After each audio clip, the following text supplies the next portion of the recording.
Le Lenovo K5, c'est un nouveau smartphone d'entrée de gamme de Lenovo qui sort sur sa propre marque et non pas sur la marque Motorola ou Moto comme le Moto G qu'on a pu voir récemment.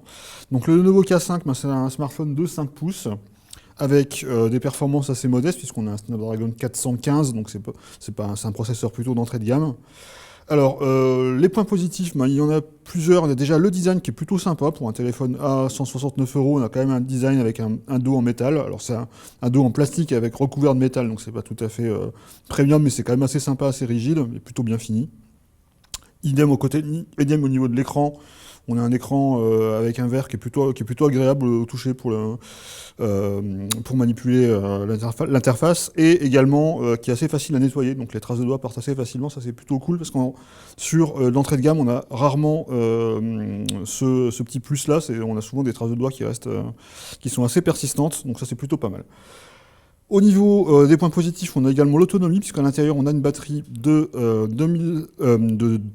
2750 mAh, pardon, qui offre une bonne autonomie, puisqu'on a quand même réussi, avec un test assez exigeant comme celui de PC Mark, qui mobilise l'écran en permanence à un niveau de luminosité assez élevé, on a quand même réussi à tenir près de 8 heures.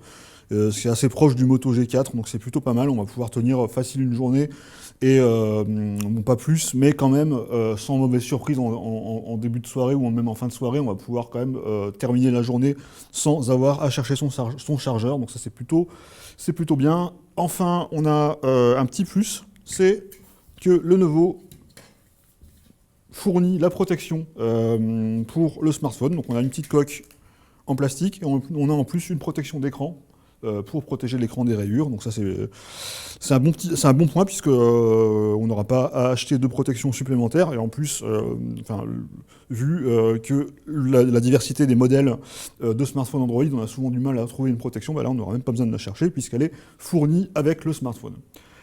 Alors on va malheureusement voir les défauts parce qu'il n'est quand même pas parfait ce petit Lenovo K5. On a quelques petits défauts et on a notamment la partie photo qui est vraiment pas terrible. On a des images qui apparaissent comme voilées en fait. On a l'impression qu'on a baissé le contraste à 0. Et alors on voit pas très bien sur l'écran, mais vraiment c'est vraiment pas terrible. On a vraiment des photos qui sont assez sombres, qui manquent vraiment de pêche au niveau des couleurs. En plus c'est assez bruité et notamment en situation de faible luminosité, c'est vraiment pas terrible. Donc il faudra vraiment pas acheter ce smartphone pour son appareil photo.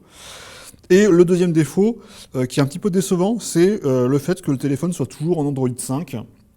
Donc on n'a pas Marshmallow, on a Lollipop, et c'est décevant. Pourquoi? Parce que Lenovo a, avec sa gamme Moto, donc ils ont quand même racheté Motorola il y a quelques années maintenant, Moto, on a toujours l'habitude d'avoir un Android, d'une part un Android stock, donc sans application supplémentaire et sans modification de l'interface. Là, c'est pas le cas non plus, mais en plus, on a une version de retard d'Android, donc on espère que Lenovo corrigera rapidement ce problème en le faisant passer sous Marshmallow, parce du coup, on aura encore des petits bénéfices quand même assez intéressants, notamment pour l'autonomie avec le mode dose auquel on n'a pas droit ici. Donc voilà ce qu'on peut dire sur le Lenovo K5, c'est quand même un bon smartphone parce qu'il coûte quand même 169 €, donc c'est vraiment pas très cher pour un smartphone qui a quand même un bel écran, qui a des performances, qui restent des performances d'entrée de gamme, mais le téléphone est quand même pratique, est quand même agréable à utiliser, fluide, réactif, donc il n'y a pas de problème à ce niveau-là.